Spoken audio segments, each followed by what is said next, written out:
went to bed at 4 a.m. last night and I woke up at 6:30 this morning, so I'm rocking on 2.5 hours of sleep. So if I seem a little tired today, that's why. But I finally uploaded a YouTube video. I've been slacking for a while. Also, speaking of YouTube videos, yesterday's YouTube video got totally ruined. I tried out a new microphone and it was unusable. It was like scratchy and the wind noise was absolutely insane. So y'all didn't get to see yesterday because my microphone messed up. I also flew the drone yesterday. That was actually really cool. If I don't fly the drone today, I'll show y'all yesterday's drone footage. This morning we're servicing. Dad is fixing my combine. I have a hydraulic leak. So there's a little block that I believe controls your fore and aft on your feeder house. Could be wrong on that, but it's leaking profusely, like 1 gallon to 2 gallons a day, and you can't see it leaking because it leaks down in the rock trap. Anyways, that's what he's fixing. I'm servicing. Cody's filling up the fuel trailer with fuel, and then he's gonna come out to the field and pump it, and hopefully we can get going today.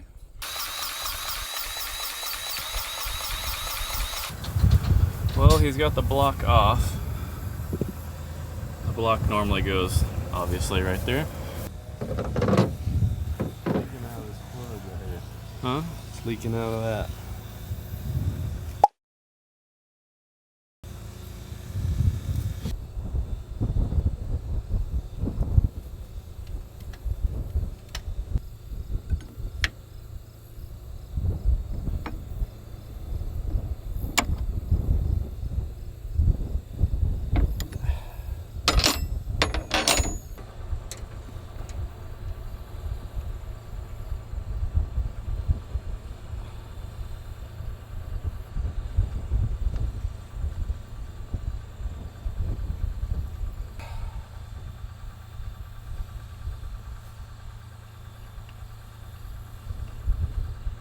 Well, we got that put back together.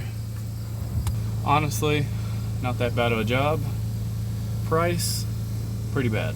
I think it was $1,600.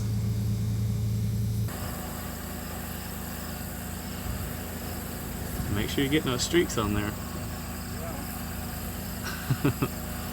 Well, we went to Walmart yesterday and got some Cincy's for the combine. It's the mystery machine from Scooby-Doo. And I believe it smells like vanilla or coconut? Coconut. Coconut. Tessa's been stinking up the cab too much. We had to put a Cincy in here. Yeah, no, it's you. Stink butt. It's actually Dibs. It's both y'all. We're gonna blame it on Dibs. Like father, like son.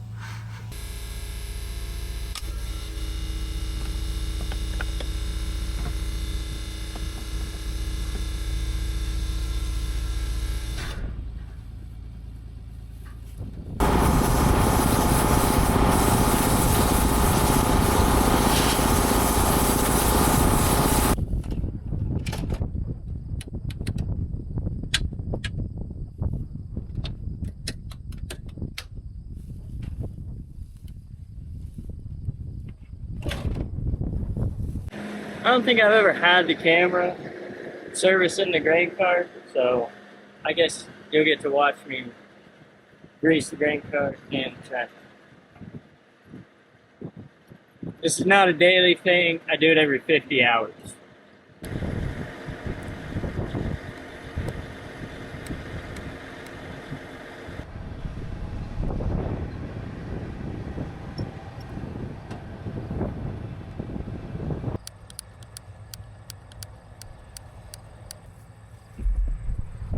While the greasing, it's always good to check the bearings.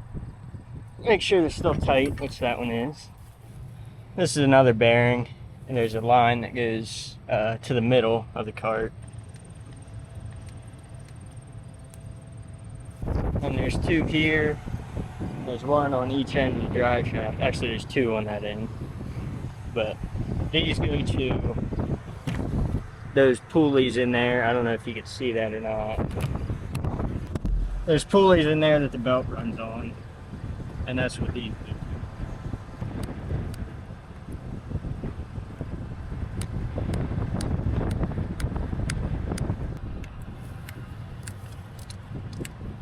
And that's all for the grain cart. It's not too bad. But the front of the tractor has, I don't know how many's on here either, but it's got an ILS front suspension. So there's a lot of pins and bushings and stuff that need greased. So I'll turn it on and turn the wheels, and it makes it a lot easier to get in there and do that.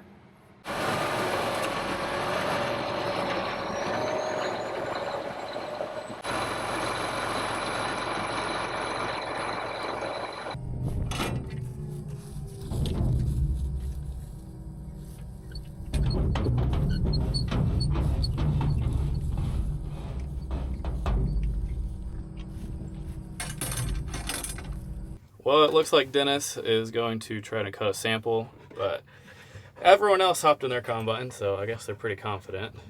And Tristan is putting his header shield on. I guess I'll turn mine on too.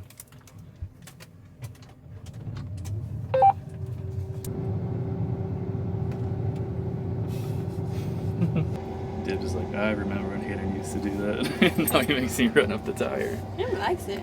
He thinks it's fun.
I don't know if you can tell on camera, but there is a ton of broken over stalks with heads on them. We're having to cut this field really low because I believe they were talking about this field has tons of hail damage.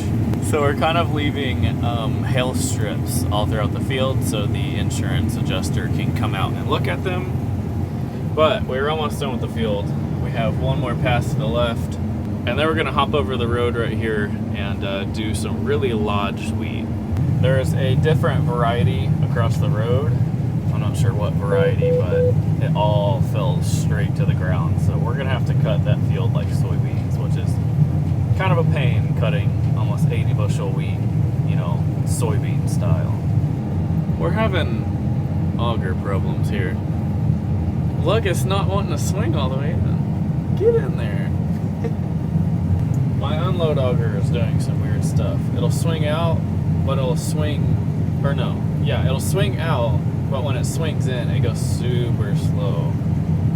And like, I had to hit it a good couple of times just to get it to start, and then it'll just go so slow.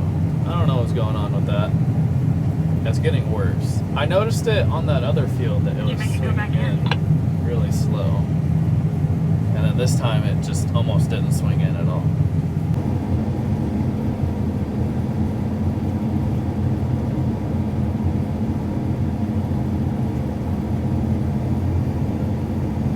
We're doing a pretty decent job of picking it up. Occasionally there'll be a washout or something that we can't pick it up, but we are getting it all since it's laying flat on the ground.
So there's tons of people that always ask in the comments why we run MacDon. Is MacDon better than John Deere?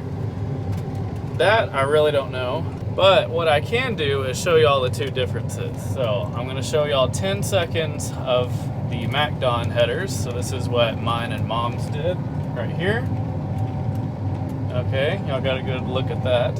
And this is what the hinge scrapers do. A little splotchy, but I don't know if it's header settings or what that is different. But this is MacDon again. I think it looks really smooth. And this is hinge scraper. I don't know if you can tell on camera, but there is some straw, you know, that's like, I don't really know how to describe it. Like it's laying so flat that it kind of just clips the top off, kind of like that little patch right there. There's tons of that. I will tell you one thing though, the John Deere headers, the guards are real small and the sections are smaller. MacDon, everything is way bigger. So I don't know if because the sections on a MacDon and guards are bigger than a John Deere, if that's why it does better when it's laying flat on the ground. I don't know. I couldn't really tell you that. We'd have to do some more tests on that. But the farmer did get 4 brand new 790s and 4 brand new 45-foot hinge scrapers this year. So, you know, everyone's kind of comparing apples to apples with the new hinge scraper and the MacDon. So, but I don't know. Maybe John Deere needs to give us a hinge scraper for a year so we can really test out the full potential between MacDon and John Deere. So this that we're dumping into is a grain bagger. It's got a hopper up there that you dump into, and there's a big auger basically pushes it into the bag, and then as it fills up it'll push the tractor forward. The tractor's just in neutral, so it'll roll forward on its own. It's pretty cool. It can basically take it away as fast as you can put it in there. I've got 55,000 pounds on right now, so I guess we'll see how long it takes to unload.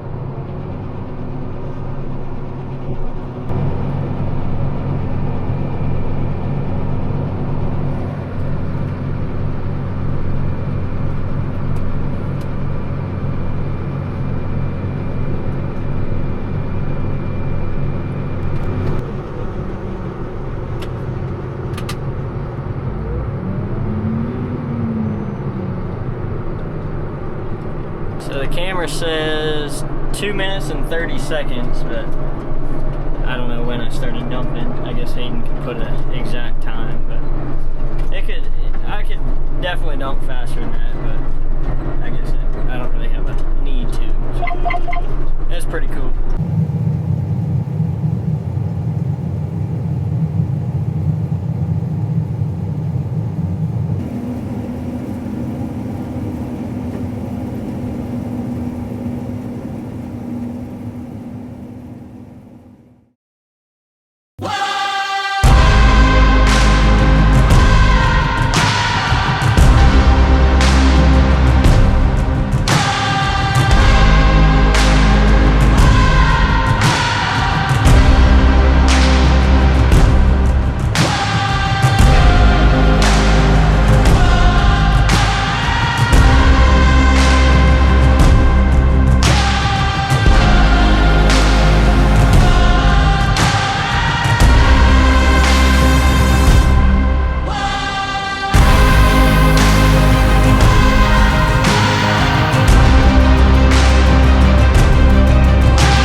Well, we finally finished up the field.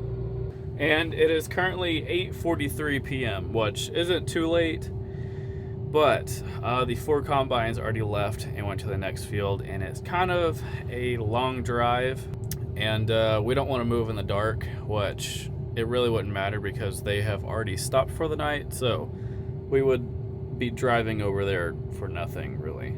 But we did get finished for the night. Although, Mom did find a couple of rocks.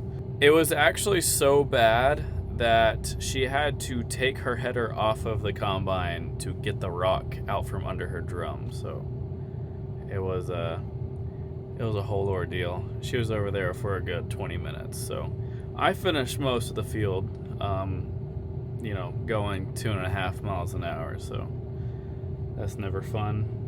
Also, it is supposed to start raining at 6 a.m. and rain pretty much all night, so I guess we'll see what's gonna happen. So we may cut tomorrow, we may not. But I do think that is gonna be it for today's video. Hope y'all enjoyed it. Thank y'all for watching, and I'll see y'all in the next one.